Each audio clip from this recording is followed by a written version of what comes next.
नमस्कार विद्यार्थी मित्रांनो, विषय राज्यशास्त्र SYBA जनरल पेपर 2 सेमिस्टर 3 या राजकीय विचारप्रणालीची ओळख या पेपरची आपण चर्चा करत आहोत। आणि या ठिकाणी भाग 3 या भागामध्ये आज आपण साहजिकच प्रकरण जे काही एक सुरुवात केली आहे त्याच्या पुढील महत्त्वाच्या घटकांची चर्चा या भागामध्ये आपण करणार आहोत। तर आपण सुरुवातीला अभ्यासक्रमानंतर प्रकरण पहिल्याला सुरुवात केली आहे आणि त्या ठिकाणी या प्रकरणाच्या म्हणजेच राजकीय विचारप्रणाली ची ओळख या अंगाने विचारप्रणाली म्हणजे काय, तर विचारप्रणाली तिचा अर्थ स्वरूप हे आपण अभ्यासलेलं आहे। आणि या भाग 3 मध्ये आपण विचारप्रणालीच्या अर्थानंतर किंवा स्वरूपानंतर जे काही महत्त्वाची बाब आहे ते म्हणजे तिचं स्वरूप अभ्यासणार आहोत। आपण राजकीय विचारप्रणालीची काही व्याख्या पाहिल्या किंवा विचारप्रणालीच्या व्याख्या पाहिल्या, त्या ठिकाणी एक मूर्त स्वरूप विचारांची प्रक्रिया किंवा एक आदर्श विचार जेणेकरून अधिकारिक समाजाचं भलं साधण्यासाठी एखादी व्यवस्था तिचा स्वीकार करते अशा विचारांचा समूह म्हणजे विचारप्रणाली असं आपण म्हटलं होतं। तर या अंगाने विचार करता साहजिकच तिचं स्वरूप अभ्यासणं देखील आपल्याला तितकंच महत्त्वाचं आहे। तर मग स्वरूपाचा विचार करताना आपण जर सर्वात पहिला मुद्दा विचारात घेतला तर असं लक्षात येतं की विचारप्रणाली जी आहे ती विचारांची निर्मिती ही एक मानसिक प्रक्रिया आहे। आपण सुरुवातीलाच म्हटलं होतं एका व्याख्यामध्ये जेव्हा मूर्त स्वरूपाची आणि अमूर्त स्वरूपाची चर्चा आपण केली त्या अनुषंगाने, तर ही एक मानसिक प्रक्रिया आहे। आता व्यक्ती ही एक किंवा मनुष्य हाच एक सामाजिक प्राणी असा आहे की समाजातील असा एक प्राणी आहे की जो विचार करू शकतो। इतर प्राण्यांच्या तुलनेमध्ये मनुष्याकडे बुद्धी हा घटक प्रबळ असल्यामुळे तो विचार करतो आणि विचाराच्या आधारे तर्कशक्तीच्या आधारे तो काही बाबी आपल्या हिताच्या दृष्टीने किंवा भविष्याच्या दृष्टीने मांडण्याचा प्रयत्न करतो। मनामध्ये अनेक प्रक्रिया सुरू असतात। मन ही अशी एक प्रक्रिया आहे किंवा मन ही एक अशी बाब आहे ती दिसत नाही परंतु सातत्याने तिची प्रक्रिया सुरू असते। अशी ही एक मानसिक स्वरूपाची प्रक्रिया असलेली जी काही विचार हा एक घटक आहे त्या आधारे मानसिक प्रक्रियेवर आधारित असलेली विचार प्रणाली ही देखील एक प्रक्रिया किंवा हा देखील एक घटक आहे असं म्हणता येतं। म्हणून विचारांची निर्मिती ही एक मानसिक प्रक्रिया असल्याचं आपल्याला निदर्शनास येतं। म्हणून विचार प्रणालीच्या स्वरूपामध्ये आपल्याला सर्वात प्रथम विचार करावा लागतो, तो विचार प्रणाली ही मानसिक प्रक्रिया आहे। याशिवाय दुसरा जर मुद्दा आपण विचारात घेतला तर असं लक्षात येतं की मानवी सहज प्रवृत्तीचे लक्षण आहे। विचार प्रणाली हे दुसरं तिसरं काही नाही तर काय आहे, तर मानवी सहज प्रवृत्तीचं लक्षण आहे। सहज प्रवृत्ती म्हणजे काय, जसं मनुष्याला जांभळी येणे किंवा झोप येणे, भूक लागणे, तर ह्या सहज प्रवृत्ती आहेत। किंवा एखादी चांगली गोष्ट पाहून आनंद होणे, वाईट गोष्टीबद्दल दुःख व्यक्त करणे, विनोद झाला तर हसू येणे, ह्या सहज प्रवृत्ती आहेत। आणि अशा अनेक सहज प्रवृत्तीच्या प्रकारातूनच हा एक प्रकार आहे की विचार येणे ही सुद्धा एक सहज प्रवृत्ती आहे। उदाहरणार्थ एखादी व्यक्ती बसली आणि बसलेल्या व्यक्तीला असं वाटलं की अरे अमुक अमुक गोष्ट व्हायला पाहिजे, तर ही त्याच्या मनात आलेली एक विचारांची प्रक्रिया असते। त्याला आपण अनेक वेगवेगळ्या विचारात विचार करू शकतो, तर त्याला म्हणतात विचारांची शृंखला म्हणजे साखळी।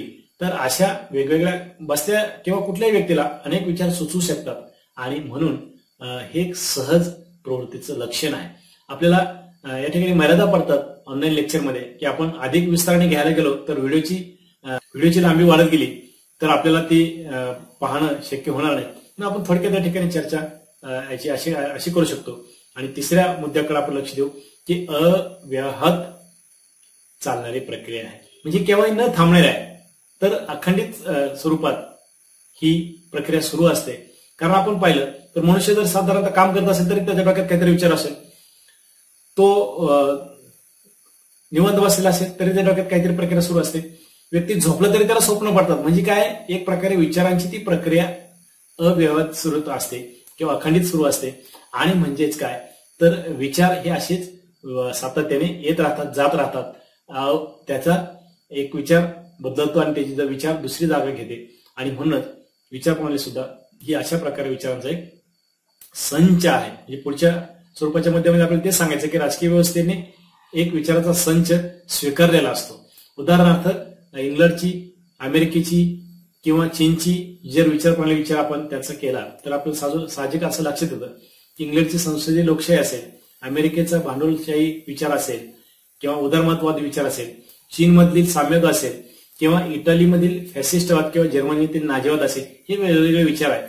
किंवा भारताने जे काही नवीन विचारसरणीला एक स्वीकार केला आहे, ज्याला आपण अलीकडच्या काळामध्ये लोकशाही समाजवाद असं म्हणतो, लोकशाहीला समाजवादाची जोड दिलेली आहे. अशा वेगवेगळ्या विचारसरणीमध्ये आपण त्याचा अभ्यास करू शकतो मित्रांनो. आणि म्हणूनच याचं स्वरूप आपलं लक्षात आलं असेल तर या स्वरूपानंतर आपल्याला या प्रकरणातील किंवा विचारसरणीच्या दृष्टीने महत्वाची बाब जी पाहिजे आहे ती म्हणजे विचारसरणीची जी काही व्याप्ती आहे, ही व्याप्ती आपल्याला या ठिकाणी थोडक्यात अभ्यासायची आहे. तर व्याप्ती म्हणजे काय, तर कुठल्याही अभ्यास विषयाची व्याप्ती ही त्या विषयाचा एकूणच पाया असतो. कारण त्या अभ्यास किंवा त्या व्याप्तीवरच तो अभ्यास अवलंबलेला असतो. म्हणजेच काय, त्या विषयाने ती जागा किंवा तो भाग व्यापलेला असतो. म्हणजेच एकूणच राजकीय विचारप्रणाली सुद्धा स्वतःची व्याप्ती आहे. आणि ही व्याप्ती आपण काही 4 मुद्द्यांच्या या ठिकाणी प्रमुख 4 मुद्द्यांच्या अंगाने अभ्यासणार आहोत. या ठिकाणी साहजिकच विविध प्रकारांचा अभ्यास हा पहिला मुद्दा व्याप्तीचा आपण या ठिकाणी घेतला आहे.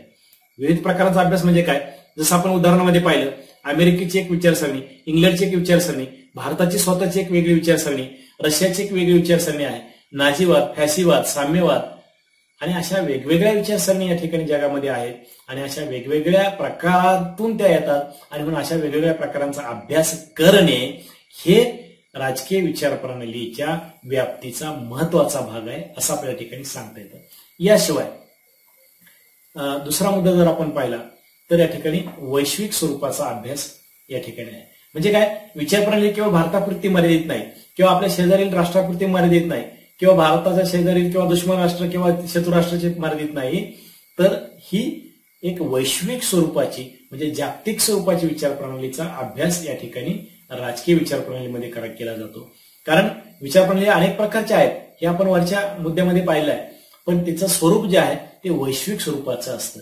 इंग्लंड वेगळ्या खंडामध्ये आहे, अमेरिका वेगळ्या खंडामध्ये आहे, भारत वेगळ्या खंडामध्ये आहे, ऑस्ट्रेलिया वेगळ्या खंडामध्ये आहे. अशा वेगवेगळ्या खंडामध्ये, वेगवेगळ्या समूहामध्ये, वेगवेगळ्या जातीमध्ये, वेगवेगळ्या राजकीय व्यवस्थेमध्ये असलेल्या विचारप्रणालींचा अभ्यास म्हणजे जागतिक स्वरूपात त्याचा अभ्यास करणं हे काळाची गरज बनली आहे. म्हणून वैश्विक स्वरूपाचा अभ्यास हे राजकीय विचारप्रणालीच्या व्याप्तीचा एक महत्वाचा भाग आहे.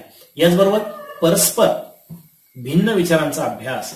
आता राजकीय प्रणाली अनेक आहेत, त्यांचं वैश्विक स्वरूप आहे. जागतिक स्वरूपामध्ये त्या वेगवेगळ्या ठिकाणी वेगवेगळ्या स्वरूपात आढळतात हे आपल्याला मान्य आहे. मात्र दुसऱ्या अंगाने विचार जर केला तर आपलं असं लक्षात येईल की परस्पर भिन्न विचारांचा अभ्यास आहे. उदाहरणार्थ भारताची आपण विचार केला तर लोकशाही समाजवाद आहे, इंग्लंडची लोकशाही संसदीय शासन पद्धती आहे, जिचा भारताने जरी स्वीकार केला असला तरी त्यामध्ये बदल केला आहे. आपल्या शेजारील देशाची चीनची वेगळी विचारसरणी आहे, साम्यवादी विचारसरणी आहे, रशियाची साम्यवादी विचारसरणी आहे. पण रशिया आणि अमेरिकेत आणखी बदल आहे. रशियाचा विचार केला तर साम्यवाद आणि अमेरिकेचा विचार केला तर भांडवलवाद. त्याचबरोबर आणखी वेगवेगळ्या विचारप्रणालीचा आपण जर विचार केला तर साहजिकच असं लक्षात येतं की त्या परस्पर भिन्न स्वरूपाच्या आहे. भिन्न स्वरूपाचा विचार जर आपण केला तर दुसऱ्या महायुद्धानंतर जर आपण ठराविक विचारसरणीचा विचार केला, उदाहरणार्थ अमेरिका आणि रशियाचा साम्यवाद आणि अमेरिकेचा भांडवलशाही वाद, तर या 2 विचारसरणी वेगवेगळ्या आहेत आणि शिवाय त्या भिन्न स्वरूपाच्या आणि परस्पर विरोधी सुद्धा आहेत. अमेरिकेला जे अभिप्रेत आहे ते रशियाला नाही आणि रशियाला जे अभिप्रेत आहे ते अमेरिकेला नाही. किंबहुना आपण जर शेजारी राष्ट्राचा विचार केला, भारताने स्वातंत्र्यानंतर लोकशाही समाजवादाचा स्वीकार केला आणि आपल्या शेजारी असलेल्या राष्ट्राने विशेषतः पाकिस्तानने एका धर्मधिष्ठित विचारसरणीचा विचार केला आणि लोकशाही आणण्याऐवजी त्यांनी या ठिकाणी अध्यक्षीय स्वरूपाच्या राजकीय व्यवस्थेचा विचार केला. आणि त्याचा परिणाम आपण पाहतो की स्वातंत्र्याच्या 60 वर्षानंतर 70 वर्षानंतर म्हणजे 7 दशकानंतर भारत आणि पाकिस्तानमध्ये राजकीय विचारप्रणाली जे काही दिलं ते आज जगाच्या समोर आहे. म्हणून वेगवेगळ्या भिन्न भिन्न विचारसरणीचा अभ्यास या ठिकाणी विचारप्रणालीमध्ये साधारणतः केला जातो. आणि पुढचा मुद्दा व्याप्तीचा आपल्याला जर विचार घेतला तर तो असा आहे की विचारप्रणालींच्या मर्यादांचा अभ्यास देखील या व्याप्तीचा विचारप्रणालीच्या व्याप्तीचा एक भाग असतो. कारण प्रत्येक विचारप्रणालीला मर्यादा असते. जसं आपण म्हटलं की भारताने लोकशाहीचा स्वीकार केल्यानंतर समाजवादाची जोड दिली, मग लोकशाहीचा विचार स्वीकारत असताना कारण स्वातंत्र्यानंतर लोकशाहीला आपण पुढाकार घेऊन त्याला प्राधान्य दिलं. मात्र लोकशाहीला जर नुसती लोकशाही नाही तर त्याला समाजवादी जोड दिल्याशिवाय लोकशाहीला अर्थ उरणार नाही हे लक्षात आल्यानंतर, ही मर्यादा लक्षात आल्यानंतर या ठिकाणी त्याला जोड देण्यात आली. आणि म्हणूनच लोकशाहीला जोड दिल्यानंतर जी मर्यादा लक्षात आली त्याच अंगाने विचार प्रणालीमध्ये अनेक मर्यादा असतात त्यांचा अभ्यास देखील करणं ही राजकीय विचार प्रणालीच्या व्याप्तीचा एक महत्वाचा भाग असतो. अशा या व्याप्तीच्या आणि स्वरूपाच्या चर्चेनंतर आपण थांबणारच आहोत. मात्र पुढील भागामध्ये आपण ही चर्चा या पेपरच्या दृष्टीने, आपल्या जनरल पेपर 2च्या दृष्टीने सुरू ठेवणार आहोत.